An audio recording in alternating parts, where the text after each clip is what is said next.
I think we are live. Wait, no, it says we're live. No, we're live. Okay.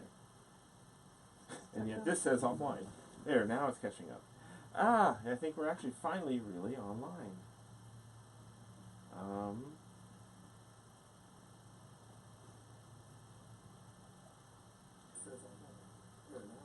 think we're actually finally can you change the title of it, or? Yes, Okay. yeah, you can. Okay, I think you're in it right there. So give us a second. We are trying to actually do a YouTube event where you can pre-schedule, and we're even going to have a second camera broadcasting from a drone and all these fun things. And YouTube's preview was saying, you're good to go. And then we say, go live. And it says, your stream failed to start. No error messages. Thank you, Google. Preview, again, shows both cameras green. Everything is good. Okay. Go live. We got Fail. 83 people watching. So. You're going to show this to Facebook? Mm-hmm.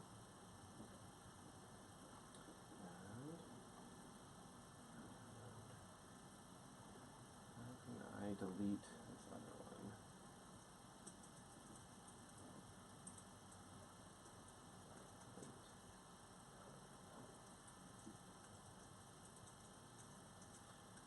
Okay. But anyway, we'll hang out. Here we go.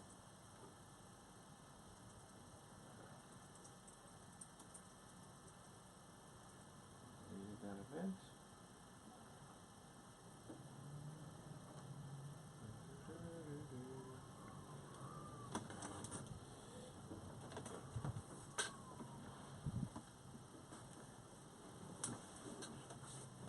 Okay.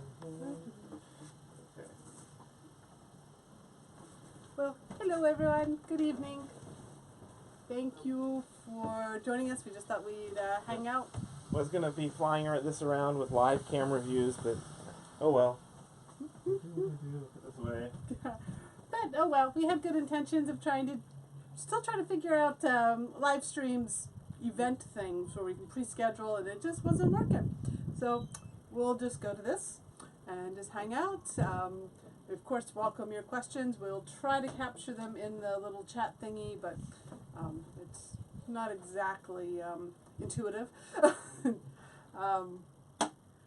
let's see, we have had a hectic 2 weeks. This is actually our first fully down day. Yeah, so fully down day, and so Cherie's like, hey, you know what we should do to We make should our go down on day? Make our down day not down? Let's go live. So yeah, we spent a week out on the road in the RV, taking it across from, it was in Punta Gorda, and we took it over to the East Coast for longer term storage. And then my mother drove us back across the coast and was aboard for a week. We loved having her aboard. She's an Uber driver. We just pressed the button and it's like, take us to Fort Myers. It worked. So yeah, she was aboard the boat for about a week, and we did an overnight cruising trip with her in the local area. So we got out on the boat. It was super fun. And we have been watching Lake Okeechobee, because if we're going to cross to the East Coast, it would be the most direct route is going across the Okeechobee Waterway. Right. But the Okeechobee is basically, you could wade across it right now, so it's not deep enough. It kept going down, down, down, all for the month of May. So our original intention was to stay here in Fort Myers for a month and then cross to the East Coast. Then there's a whole bunch more boat contractors over there, so continue more of the boat projects over there. But we have instead decided to just stick right here in Fort Myers for another month. We love this marina that we're at. Mm-hmm. Can we say the name? Yes. Okay. It's Legacy Harbor Marina. It's really awesome. No, we love it. Okay. We're walking distance to downtown, lots of shopping, lots of restaurants, Publix. So we are now car free. That's kind of cool. We were kind of excited, like the challenge of getting around without a car, but just walking back from the parking lot to our boat, we've had 2 other boat neighbors saying, "Oh, so you're car free? You can borrow our car anytime." Goodness.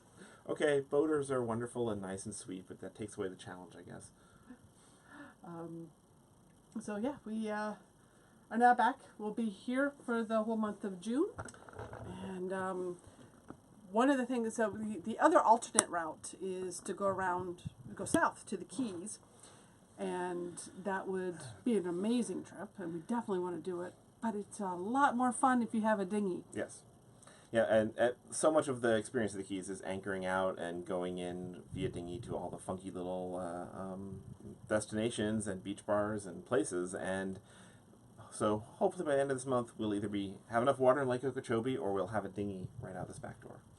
Yep. So we'll continue to watch Lake Okeechobee. Historically, it's on the uprise. We draw, I think, technical spec is 3'4". We just consider it 4. Yes. Because we just consider it 5, just because we want that margin of error. we're still newbies, and we definitely, there's apparently a propeller shop on the other side of Lake Okeechobee that makes a fortune out of people crossing the lake when it's a little too shallow. So if it gets up higher, we may cross that way. It's about a 5-day journey. Yeah, it depends on how you want to pace it, but yeah, you can do LaBelle, then Moorhaven, and yeah, you can break it into 4 or 5 days, maybe 6 days, depending on how you want to pace it out. But you can't take too much longer than that. Right. There's not that many anchorages along the way that you can stay at more than a night. There's 2 locks. No, there's 3. I think 3 official locks. One that is left open, and those close at certain times of day, which is one of the reasons why you break it up in multiple days, is because it's almost impossible to get them all in one day. Yeah. So, yeah, well, we'd love to do the crossing. That would be a lot of fun. But we also would love to go down to the Keys. So we'll have fun either way. Yeah. And we love Fort Myers, and so no skin off our back staying here an extra month. So, yeah, a lot of people showed up. Wow. Yes, wow. Happy Sunday, everyone. And this is very informal. We were just fiddling around with tech, and... so we already have some questions coming in. Oh, goodness. Let's see here. Can you take the boat to the islands? We plan to, definitely. So this is not considered a passage maker, which is something that would do blue water crossing. But if you follow weather windows, you can island hop. Yeah, so it's Bayliner, specializes in things done for bays. It's great for intercoastal. A lot of people, this boat has been to the Bahamas before, not by us.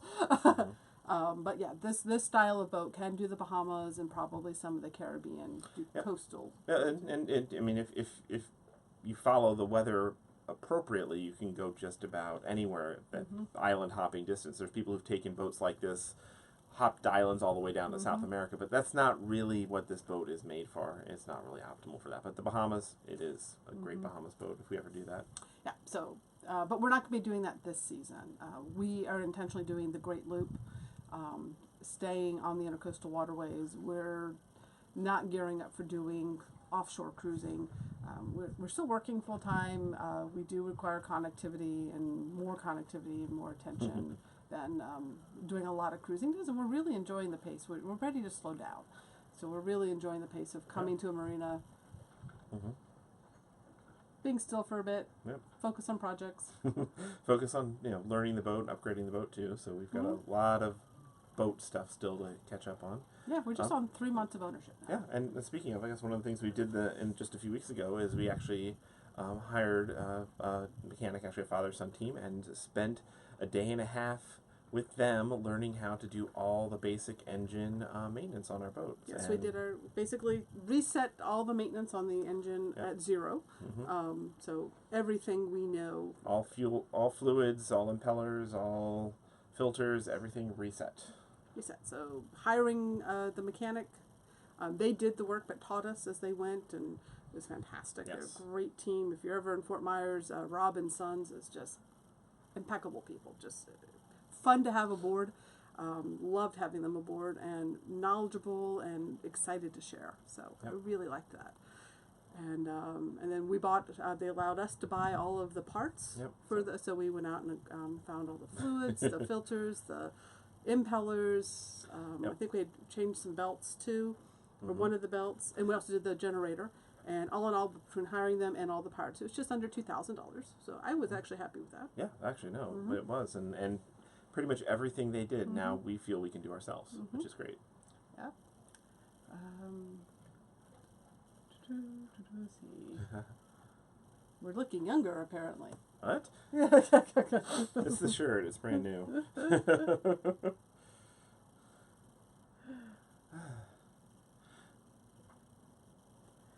What changes have you made to your new home? And we put in a convection microwave oven. Yeah, I can spin that around and show that off in a second. Yeah. Changes. We've got screening now on all the windows.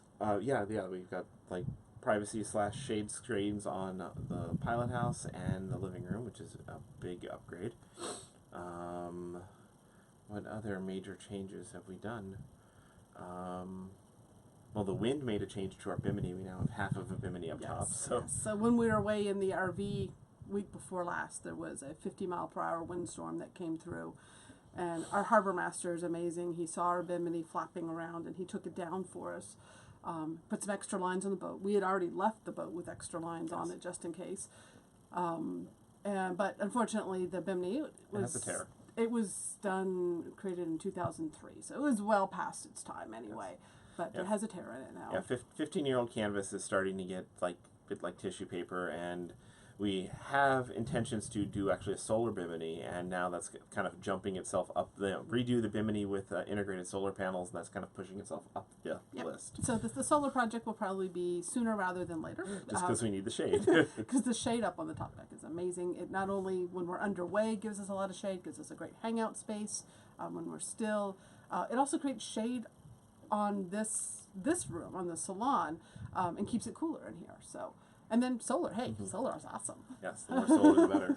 Especially because at marinas you pay electric. So if we have solar, even when we're in marinas, we can reduce our electric bill. And on boats, you are very rarely parked in shade. So like RV parks, RV spots, you often get shade at least part of the day. At least on the eastern half of the country, maybe not out in the desert. But marinas, you very, very rarely have shade. We've got a couple of reports that the volume is low. Do we have any control over that? Get a little bit closer. That's about it. Talk louder. All right. Someone asked, Christopher wants to know, how do we make our living? Go check out rvmobileinternet.com, because that site has become basically our full-time everything. And we are shifting that to mobile internet info, because we're going to start covering not just mobile internet options for RVers, but also boaters. For coastal cruisers. Yes. We're going to be focusing more on North American options, because that's what we know. So yeah, we test mobile internet gear. We keep on top of the industry. We write news articles. We have a separate YouTube channel where we do news reports and things like that. So that's our current income source, is running that. We're membership funded, all funded by our community, which we prefer. No sponsorships. We don't depend on advertising dollars. We like to be accountable to the very people we're helping. We used to do a lot of other things. We still have some iPhone and Android apps and a few other side projects and stuff, but we've mostly put our side projects that used to be more of a focus way off to the side, and this other site's just taken off for us. Let's see. I don't think we can raise the volume. Yeah, there's no background noise. Try on your side, because let me see if I got any adjustments on the volume here, because this is new. Audio mixer, actually, mixing from the Mevo, I think, raise the volume a little bit here. So how is that? Does that help? This is the new beta Mevo software as well that we're broadcasting with. So Mike would like to know how Kiki is the cat's name, by the way, how she's adapting to ocean life or sea life. Her biggest disappointment is the lack of lizards. And other than that, we took her to a marina the other day, and she, that had bushes right off the dock, and she was very happy to catch a lizard for a snack. But where we're at right now, there's no bushes within walking distance or easy walking distance at cat speed.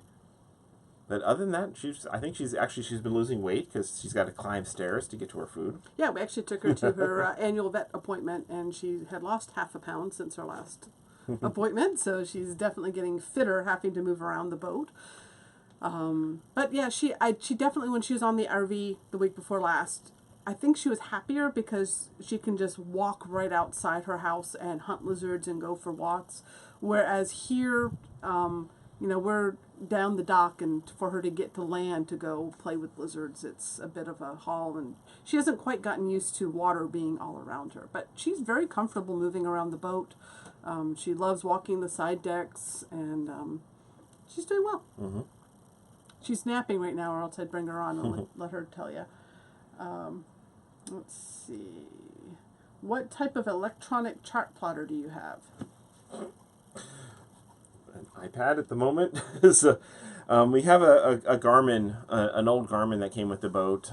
That's outdoor readable, mounted up on the flybridge. But the navigation software on iPads is amazing right now. And for redundancy, we've got actually 3 iPads on board, all set up with different navigation apps, and we can switch between them. So the primary one we've been using is Navionics. It's, I think, $50 a year for super high-res maps. They have crowdsourced sonar data.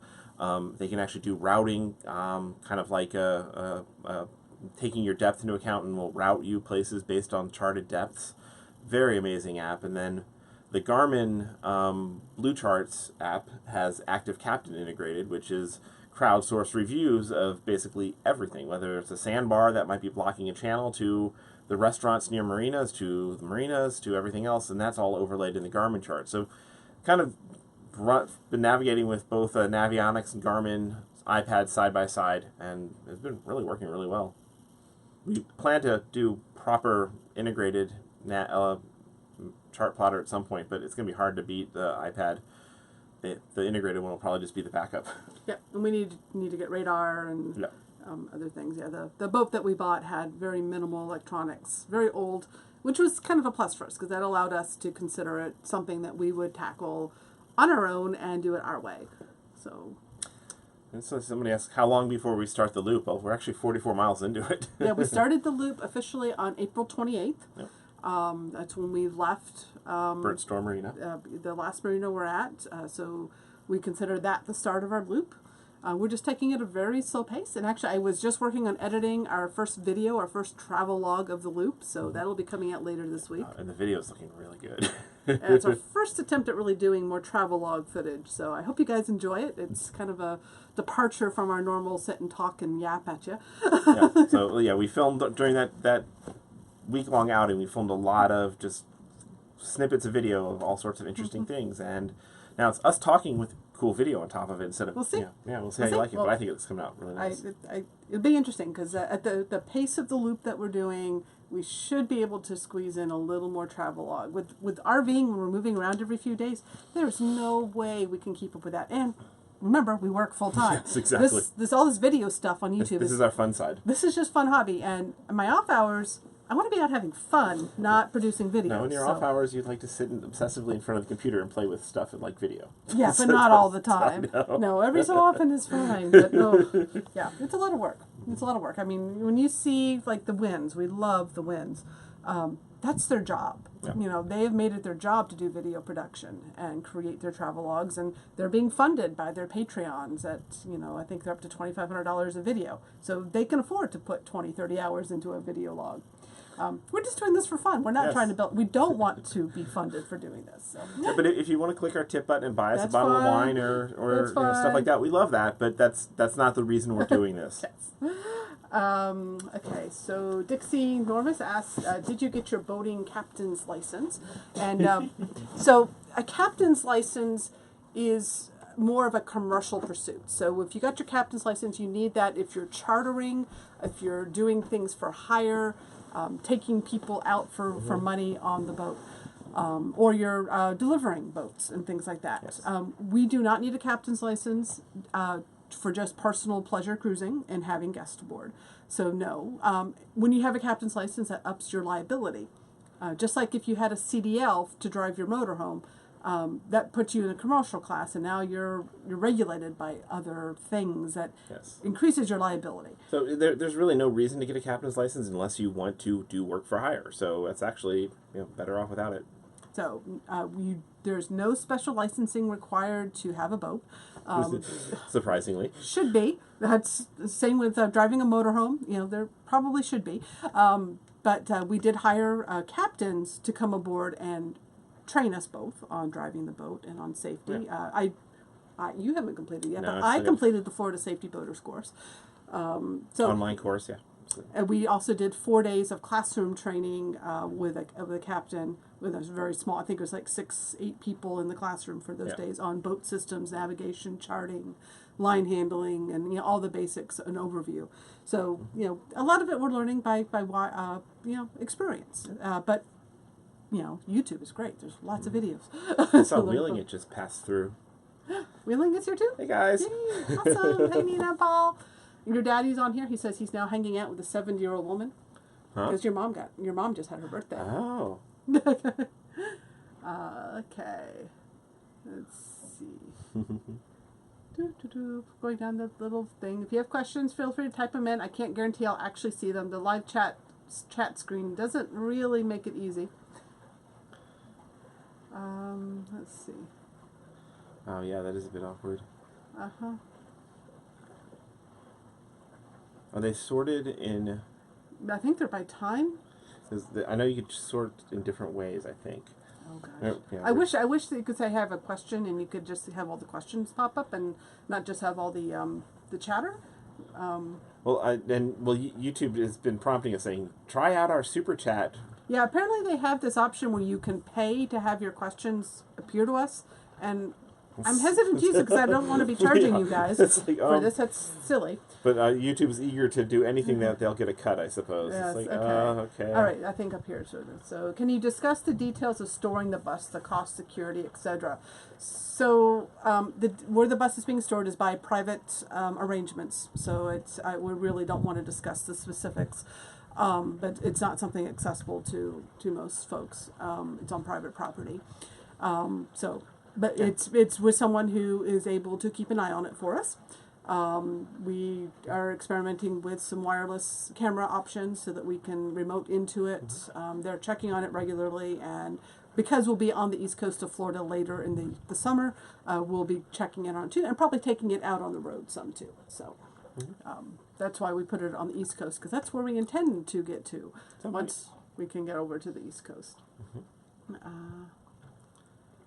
Let's see. Dixie Nomads, have you taken any scuba lessons in order to do underwater work on the boat? Well, we both are scuba certified, and I don't think either one of us has been diving in over a decade, though. Yeah, so I love scuba diving for pleasure. I have absolutely, positively no desire to swim underneath my boat and do in mucky marina water. Yes. Where manatees have been pooping. There are people who do that for a living, who will come to your marina and check. They know what they're looking for. They don't charge that much. I think the last team we hired was like $150. They cleaned the bottom. They looked at our zincs, looked at our propellers.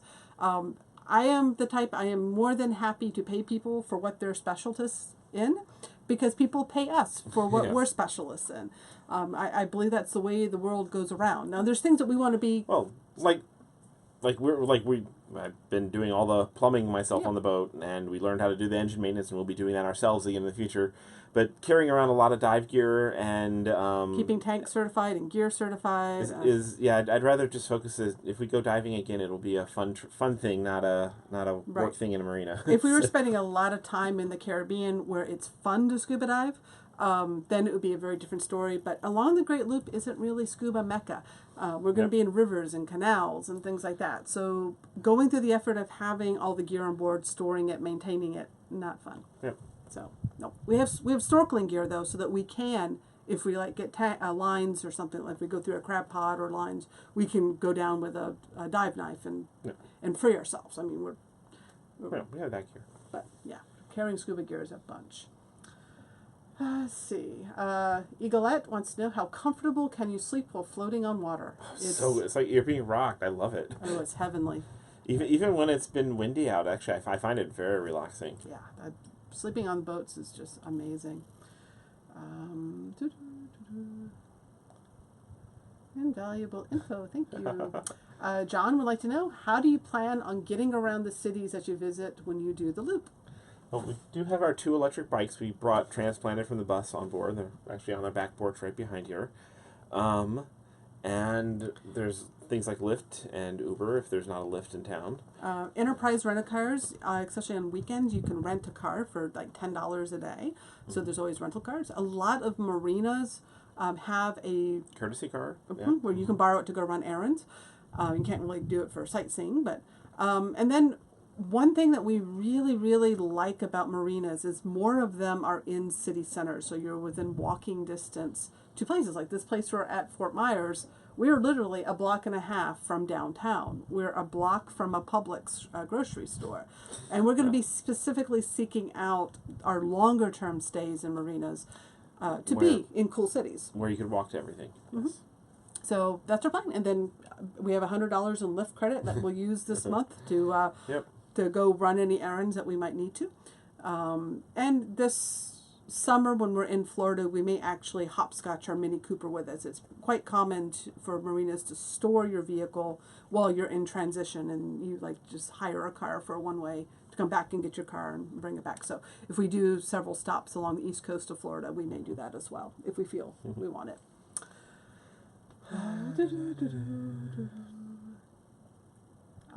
John would like to know, is it possible to go solo in a boat like ours? Yeah, I've actually read of people who boast. Actually, I think it's a woman who's boasting that she solos single hands a 4788 like this, because the pilot house is kind of at the same level as the lines. You can get out either side pretty quickly, but it does up the challenge level a whole lot. It really does, because you have to be able to back in or whatever sort of tie you're coming into your dock and be able to get, at least you have access to the midship to get a midship line off, which is usually enough for you to get into position to get your other lines, especially if you have a line handler. And a lot of marinas will send someone out to help. So it is possible. The guy who owned it before us did single hand this. Yeah, it's true. And also, you can get remote controls for your bow thrusters and even for your engines and stuff. So they actually have little handheld remotes that you can design into your system, so you can be up working the lines and still be doing the little maneuvering you need to put yourself into place. So, but we work really great as a team, so we're not hopefully going to ever need to be single-handing much. But we are both cross-training on everything, so that if one of us is down for the count, we can at least get somewhere safely. Yep. Dixie Normus wants to know, do you feel comfortable navigating at night? We haven't done night in the boat yet, but back when I used to boat, way back when I was in high school, I used to love boating at night, and I used to love flying an airplane at night. I love navigating at night, so it's not something we're probably going to do very often, but it's definitely not until we have working radar and AIS, which are both tools for seeing digitally and being seen. And being seen. AIS is kind of a ship identification system that shows your location and other boats' locations. There, along the loop, there's not many places where it's needed to go at night. A lot of the repositionings, and there's marina options or anchorage options that are within a day's hop. And usually the best weather for moving is morning. So your typical looping day might be you get up early and get to your new spot, and shortly after lunch is when you get set up wherever you're going, and then as the afternoon winds pick up, you're nicely secure for the day. God, this thing jumps all around. Oh, goodness. I had it nicely set. Okay. Evan wants to know, will you guys have a crew call? And I'm assuming that's in relation. A lot of other YouTube boating people are having crew aboard. The Winds just took on their first crew. We just joined their patron. We just took on our first crew. Your mom for my mom. 5 years, I mean, maybe friends. She did the dishes. It was great. Yeah, we might have friends and family aboard, but we're not going to have official long-term crew on board. We're probably too private. And also because our adventure isn't we're not doing things every day. We're spending most of our days are working online, so that's not so exciting for a crew to sign up for. So we're probably not going to have official crew call-outs. There's not that much to do on board. We'll probably motor for 3 or 4 hours in a day and stop for several days. Repeat. We're not like sailing La Vagabond or SV Delos or some of the other boats. We're addicted to all these channels. We watch them all the time, but we're not doing daily sails where we need a crew nonstop cycling about. We're not going out, deep water. So yeah. But having dear friends aboard, like Paul is signed up, right, yeah. Paul? Yeah. Paul of Wheeling it is. He's going to be our kitchen gonna boy. take over and be the kitchen guy. So sooner you get on board, Paul. And Wayne, Wayne has been volunteered to come out and do some Woodwork for us. So Wayne, if you're out there, get on board. Yeah. If you have a particular skill that you can lend, we might be open to conversations, but probably not call-outs. Yes. Let's see. Will a captain's license lower your boat insurance? That's a tough one. I think in some ways it might actually raise your boat insurance because if you're trying to do anything commercial, if you've got the skill to have a captain's license, that might lower your boat insurance if you've been through all of that. But I don't know. Insurance isn't super expensive either. It really isn't. We're only paying $2,000 a year for full coverage with $500,000 liability and things like that, and coverage on the boat itself. And we talked to our insurance agent if there were specific courses or sign-offs with the captain that we could take that would lower our insurance at all. And they're like, nah, not really. Yeah. So after a year, we'll probably go look for a better insurance policy that maybe does give us discounts for skills. But we took the insurance that would sign us up at the first. Let's see. Rob asks, we're going down to the USA for a month and want to pick up a cell hotspot for the RV and a SIM card from Walmart. Which one do you recommend? If you can get one on Verizon, Verizon's got the best coverage. Yeah, so I'm assuming you're coming down from Canada is my guess. Yeah. There's... If you're able to. We don't really track the prepaid SIM cards all that closely because we tend to focus on RVers that are hitting the road long-term in the U.S. and looking for long-term solutions. And prepaid is they give you such a small amount of data that it's generally not workable for most. Yeah, we've got a little bit of guidance. If you dive into the international sections and RV Mobile Internet and stuff, we deal with those questions there. Yep. This is our personal time. No work questions. Yeah, no internet questions tonight. We are, however, tomorrow evening, the RV to Freedom Facebook group is hosting us and their webinar on basic RVing. Staying connected. Mobile internet question. Yep. So we'll be on that at 8 p.m. tomorrow.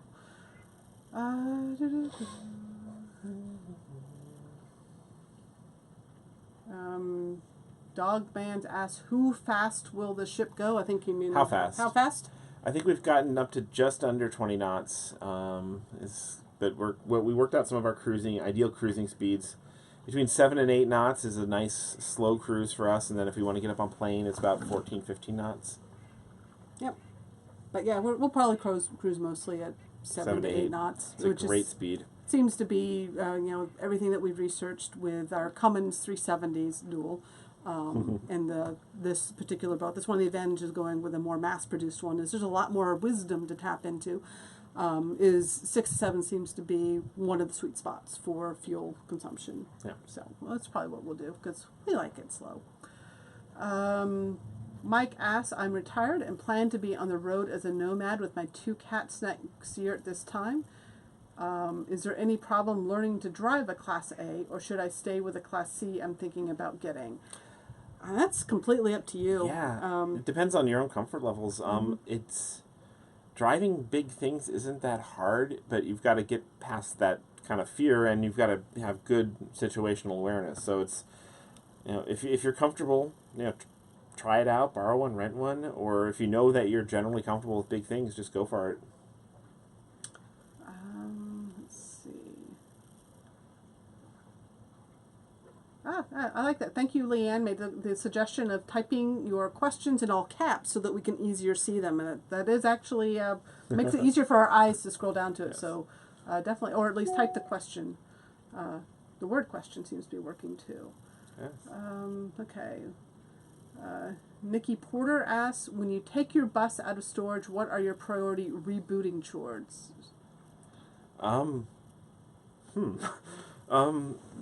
We have, let's see, rebooting chores. There's not really a ton. I mean, the engine just kind of fires up. We clean up whatever, restock the fridge, and there's, there we go. Yeah, there's not tons of particular rebooting. Refill the tank. Maybe if the tank sat for a while, flush the water tank. and re-sanitize it, perhaps run a little chlorine through it. There's, it's not a whole lot special that needs to be done. Look it over, make sure, check the tires. And check the tires and fluids, which we do every day before a trip, so. Yep. The question was asked, how do you plan on getting around cities that you visit? And we actually addressed that just earlier in the chat. And basically, picking marinas that we can walk to things, renting cars, Lyft, or borrowing courtesy cars at marinas, which are provided at many. What motors do we have on the boat? Cummins 370s. Yes. There are 2 of them. Roy asked, can you do a video on your electric bike someday? And we have the video footage. I just have to put it together. It just keeps dropping down the priority line. And now that we've had them almost 2 years, it... Yeah, they're Ejo Epics. Epics. They're decent. Yeah, we're not overly... I mean, they're great, but... You know, the research was done 2 years ago, and I've even forgotten what we looked at. And there's so many more options on the market now that we're not up to date on. So I don't feel like we're experts on them. Yeah, they're probably better options. I hope there are better options because the Ejos haven't blown us away. They're good, but not amazing.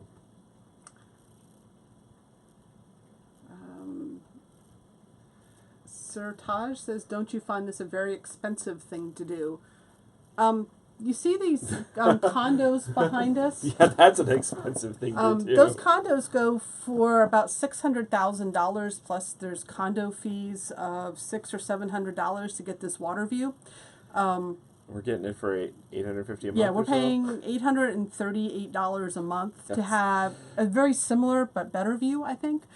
And the boat was only $150. Yeah, we're going to have a lot in maintenance ongoing, but living can be expensive. Yeah, overall. Compared to RV life, it will be more expensive. Yeah, it'll be more expensive than in general RV life. But I think it's still going to be cheaper than stationary life. Probably. Certainly if I was still living in San Francisco. Yeah, you lived in San Francisco. I mean, his rent was $3,000 a month. It was $2,000. That was 10 years ago. So I can only imagine my place in San Francisco now probably would have been $5,000 or $6,000 a month. Yeah. For us to live anywhere that would keep us interested enough to stay in one location, it would be pretty pricey. Plus, we would be traveling a lot because it ain't no stopping that. So this is actually a cheap way to travel overall. Yeah, and an interesting one. And we work full time. We don't have kids. We have retirement, on track for our savings for that. You can't take it with you. There's no point having a big bank account balance, just continually earning interest and sitting around doing nothing because things cost money. So we think it's a great for us. We run the numbers and it's completely doable for us with the stage in our lives, and we've got the health to do it, so we might as well. Yes. Kevin asks if we had to downsize from bus to boat, clothes expire, etc. Do we have 2 sets of stuff? We're trying to have 2 sets of stuff. Yeah, we want both to be. We want to be able to go back and forth between each with just a minimal day bag, basically. Yeah, we want to be able to, let's say we store the boat up in the Chesapeake Bay sometime, and the boat, the one with the wheels, is in Florida. We want to be able to rent maybe an SUV car or something like that to get the cat and a backpack each, maybe a couple of other items, and be able to move back and forth between the 2 vessels without it being a big move-in or move-out process. Right. So yeah, we have been duplicating a lot of stuff, but it hasn't been too hard. The boat's about 3 times the living space as the bus. So but it's about half the closet space. Yes. So yeah, in certain ways it's smaller, but we have laundry on board, so we no longer need to pile up 2 weeks worth of laundry. Yep. Benita says, "Is there like an Airbnb for docks?" There's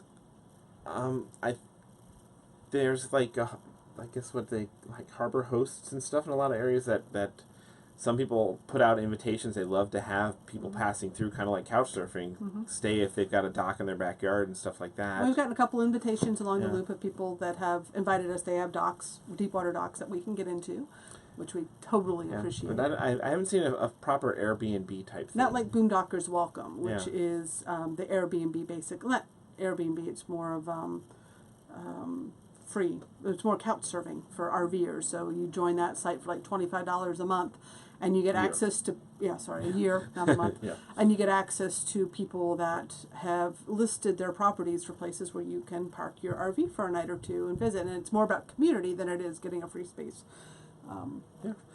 Yeah, it's a good idea though. If you go start it, let us know. Yeah, we'll definitely join. John asks, wait a minute. Sorry, this chat screen is really annoying. It keeps jumping around. It's very... It does. John asks, how much open water will you be in while doing the loop? There's not a lot of mandatory open water on the loop, other than you've got to pop out of the intercoastal in New Jersey to go in New York Harbor, which is like 30 miles, less than, actually. And then crossing from Mobile, Alabama, back into Florida. Most people, you can hug the coast, but it's very shallow, and people usually just wait for a weather window and do an overnight crossing on that one. Yeah, or a one-day crossing. You could actually time it so it's if you go fast enough.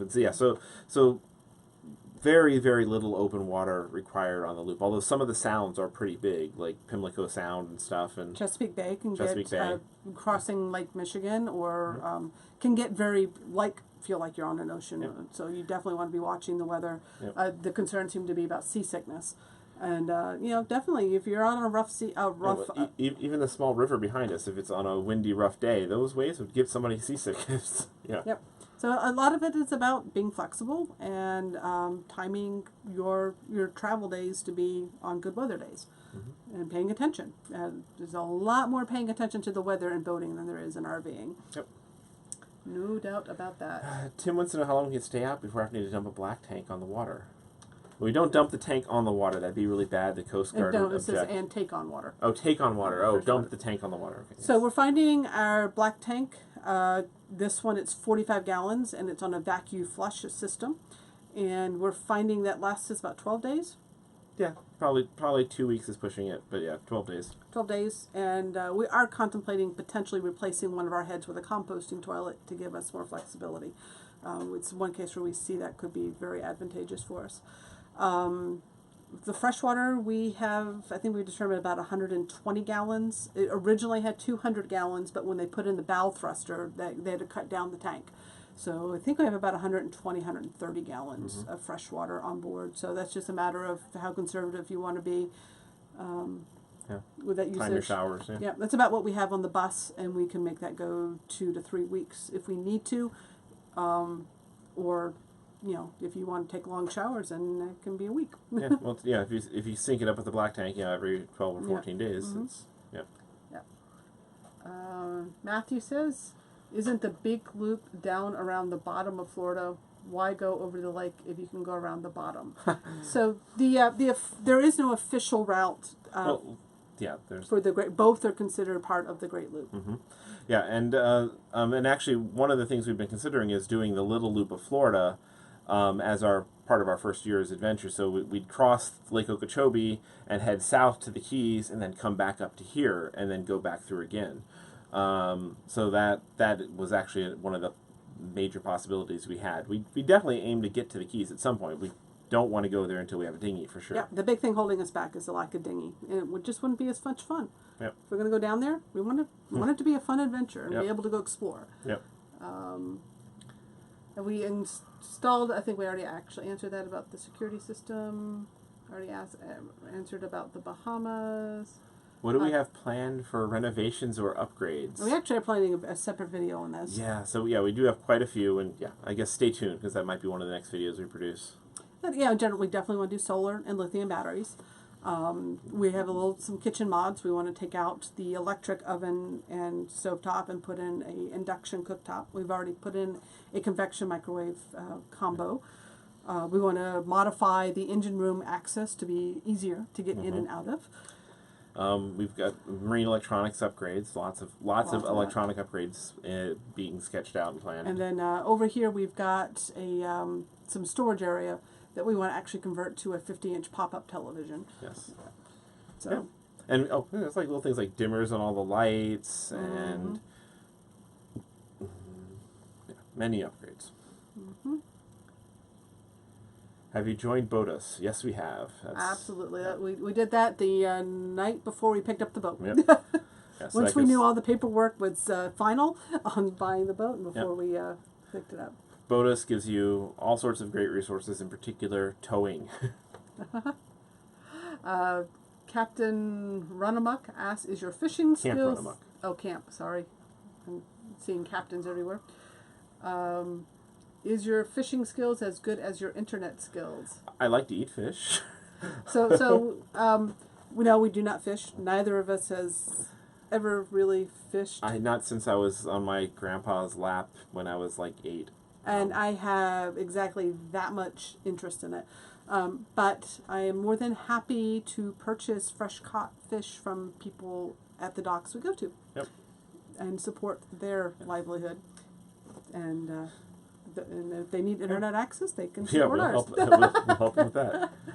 What is your current solar panel configuration? Yeah, they actually have 0 solar on board, which is very... Now on the bus, we have 800 watts and 500 amp hours of lithium, plus we have 600 amp hours of a ground deploy 600 system. watts of ground deploy. Yeah. Yeah. We've actually been planning and sketching out how we want to do a solar Bimini, but the boat right now has no solar. Mm-hmm. I think we've already talked about the engines. Yep. Do we have the tires covered on the RV? Yes, we did cover our tires. And we put fuel stabilizer in. We went to Nina's website and got her suggestion on what she uses in her RV for long-term stays. Have you experienced thunder and lightning? Yes. Yes. While on the boat, yes. Yeah, we had a storm. It'll be part of this first video that comes out. Our first travelogue video covers our first storm at anchor. And it was actually scary. It was. We were in the middle of the night, and things are bouncing around, and it's a lot... Weather is a lot more dramatic in a boat than in an RV. Mm-hmm. Sir Tasha, so it would be nice to see what your adventure on the boat costs per day. And we don't do it by... Don't we kind of do? If you go to... by month. If you do it technomadia.com/costlog, we have shared our monthly expenses for the RV and now for the boat. There, we've been sharing them for years, so you can go there, and that covers marina, fuel, maintenance, and then what we consider our fixed. Here's Kiki, and also our fixed travel costs. So we put in their healthcare insurance on both of the vessels and things like that. We don't do food and technology and business expenses, but you can go there. We've been transparent about it. And once we have several months to compare, we'll probably do some sort of comparison between what our RVing and boating costs have been. Cool. Are we plugged in at the dock? Yes, we are. Yes, we are. Yes. Big. Don't want you outside while we're busy with video. Ring. I can't read this name. It says, when are you going to start the loop? We started it over a month ago. Yep. I live near milepost 0. Seen a lot of folks pass through, either starting or completing or just passing through. Yep. 0 up in Norfolk, I guess? Yeah, nice. ICW milepost 0 is Norfolk. Yep. Any danger from pirates? Not really. We've had some of our videos pirated by pirates online. Yeah, people stealing our content all the time. Those are the kind of pirates I'm worried about. And people who repost our videos and try to claim credit for it, or repost our articles and put their own name on it. Those are scummy pirates and just should be scuttled to the bottom of the ocean. But as far as pirates coming aboard the boat, not much risk of that in the U.S. Have you thought about a composting toilet? I think we already talked about that. Do you need... TWIC cards to enter some ports. What are TWIC cards? I don't know what a TWIC card is. I think it's probably an international thing, and certainly don't need anything special to enter U.S. ports. Ken says, we're about to try boondocking for the first time. Any tips on security? Don't leave out bear food. Yeah, be aware of what the local wildlife is, and don't leave things out. If it feels sketchy, don't go there. Make sure you're on firm ground so you don't have rain sink you. But as far as security, I mean, like people touching your stuff or I understand it can be scary. You know, Cherie was scared on her first night boondocking that somebody's going to knock on the door saying you shouldn't be here, and actually you did a post about that. Yeah. Mm-hmm. But by and large, it's people leave you alone. Yeah. And if it feels sketchy, don't go there. Yes. Okay.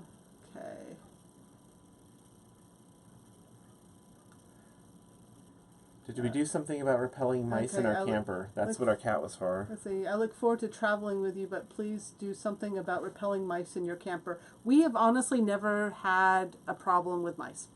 We have a cat. Our camper smells like cat, and yes. We have. I guess we don't have many entry holes for mice to get into. So I can't do a video on something that I don't have experience with. Well, we've done a video on cats. Yes, we Yeah, have doing on that's cats. how you get rid of the mice. Rob says, traveling on the ICW River, etc. Are you carrying spare props? Yes, we are. Our boat came with 2 props and a shaft spare. So we do have those out there. After being on the boat for a while, are there things about the boat you would add to your RV? Spare props on the RV. No, probably not so useful. I think I want to build in an induction cooktop on the RV. One thing that has surprised me about the boat, and I don't think it's an option put on our RV with a lot of massive, really rethinking through the layout, but a trash compactor is super useful. We are loving having a trash compactor on the boat. Never would have thought about it. And no place to fit in our RV kitchen, but if I were designing an RV from scratch, it would include it. For boondocking, because that is one of the annoying things when you're out boondocking is what to do with the trash. You set it outside, it stinks, it attracts wildlife. You put it in your car, well then your car smells up. But a trash compactor allows you to go a couple weeks with it just keeps. It's like infinite. It just seems bottomless. It just keeps going and going and going and going. Trash compactor is something I would seriously consider if I was laying out the RV from scratch. Life jacket for Kiki. We have tried several life jackets for her, and so far cannot find one that fits her securely. Yes. So that's we are still on the search for one for her. See, hello from Namibia. That's Wow. kind of cool. That's where SV Delos has been lately. So if you haven't been following Delos, they do amazing boat videos. Yes, I love watching their channel. Daniel Carter asked, will there be any travel restrictions due to having a pet on board? And not that I'm aware of. Yeah. I think when we go through Canada, we'll, same as RVing in Canada, we'll need to make sure we have her vet records with us. Right. But and it depends on countries and stuff. We're the only country we're planning to go to on our Great Loop Adventure is Canada. So right now, and maybe when we do Bahamas, but both of those, it's easy to bring cats to. Nicole wants to know, do we have a water maker on board like Nikki and Jason win? And on the loop, it doesn't make sense. so a water maker is really a desalinization plant. So it takes salt water and turns it into fresh drinking water or bathing water. On the loop, we're going to be in intercoastal waterways, which have brackish water, so it's not enough salinity for it to actually work, and it's dirtier water than what you'd get out in coastal. And then we'll be in freshwater. And the water maker doesn't work there. And it doesn't work there. So we would have the water maker basically non-functional for most of the trip. And every marina has free water for the most part, free fresh water.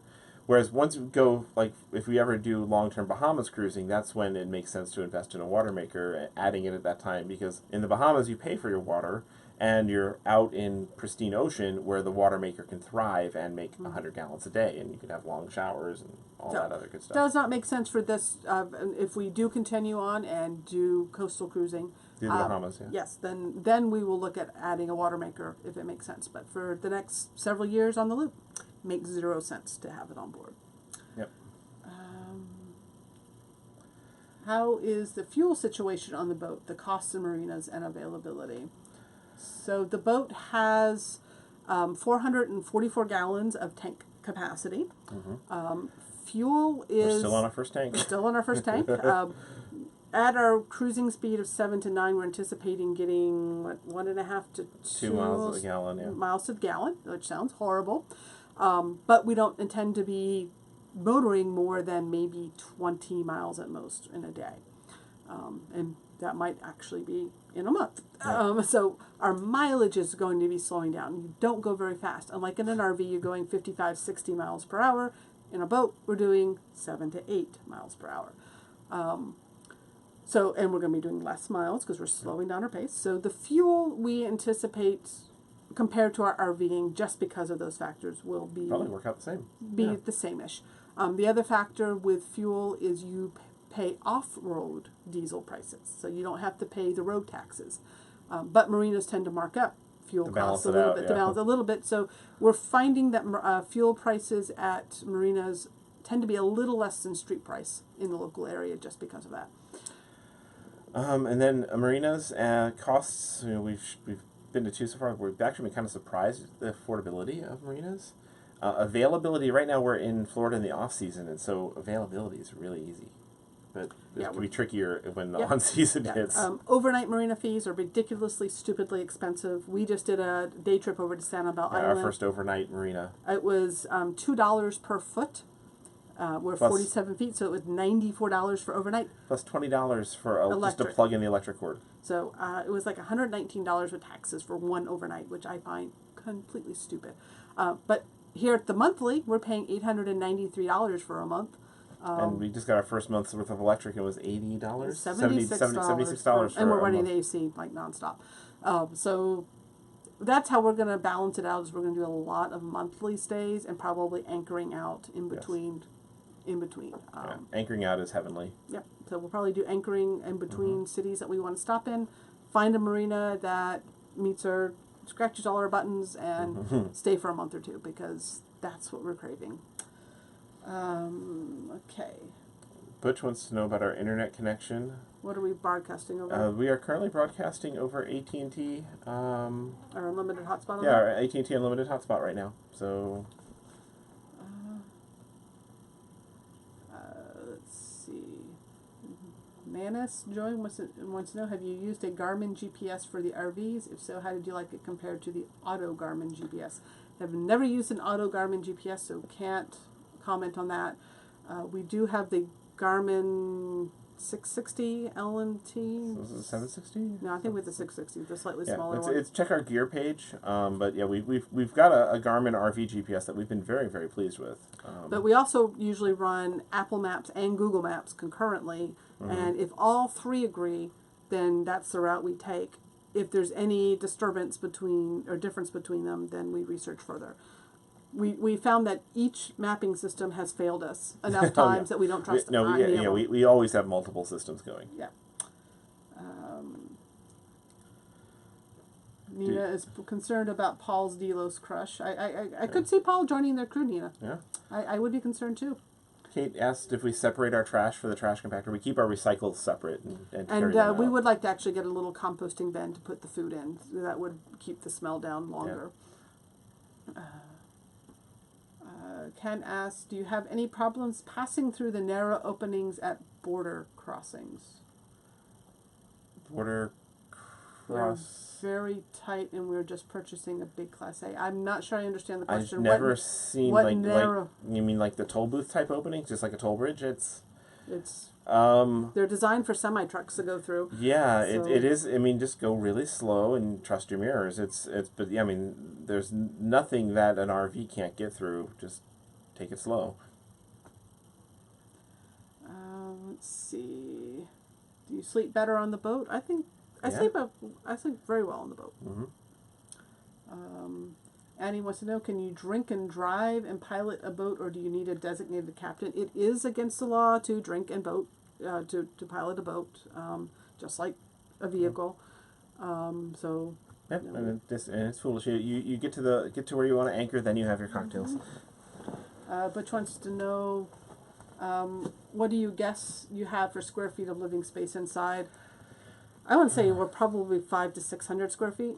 Maybe that, yeah. It's a decent space. It's, we're 14 feet wide here in the salon, and then the living space is probably about 42 feet, and we got 3 levels, so it's much more than the boat, the bus. Let's see. What does your hotspot cost you? So if you go to technomadia.com/internet, you can see our full mobile internet setup. We are constantly testing Everything. Different mobile. That's our job. Is We have testing every mobile carrier, here. So and we try every plan. So I really can't tell you what our mobile internet cost is, not because I don't want to, but because we have about 10 plans that we have active right now. But this particular AT&T unlimited plan for hotspots is one of the best deals out there you can get right now. You can go read all about it over at rvmobileinternet.com. Mm-hmm. Yeah. We have an unlimited guide at rvmobileinternet.com/unlimited. But again, that's work. This is play. Yeah. No more internet questions. Go read it on their site. What is our cat's name? Is Kiki? Kikinator Potato Head. Or Admiral Kiki, Yeah. as you might want to call her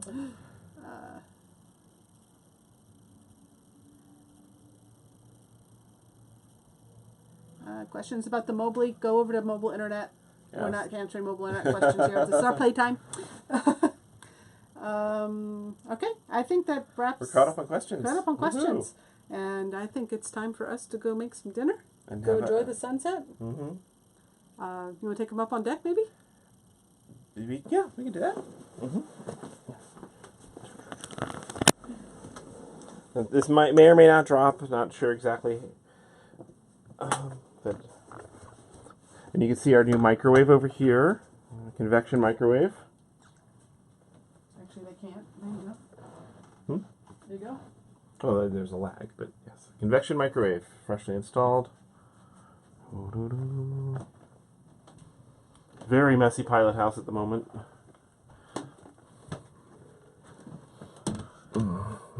Oh, and we still have laundry hanging out. I Looks just put it out because we just finished the load. exactly. So we're not in like show condition. You know, this is real life. Laundry hanging, torn Bimini wrapped up. But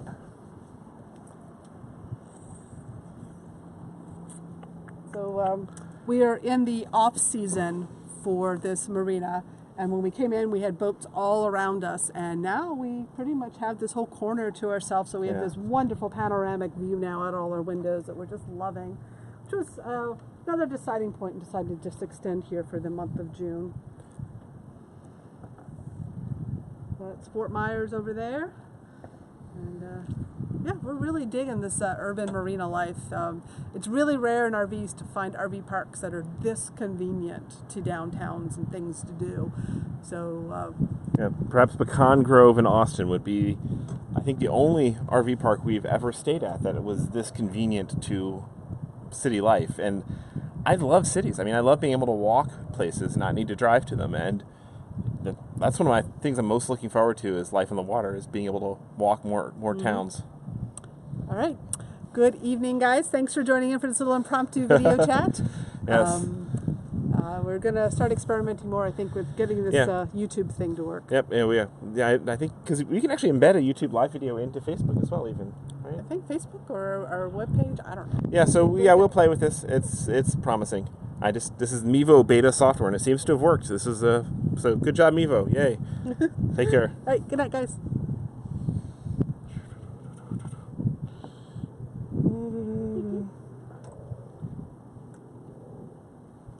240 people.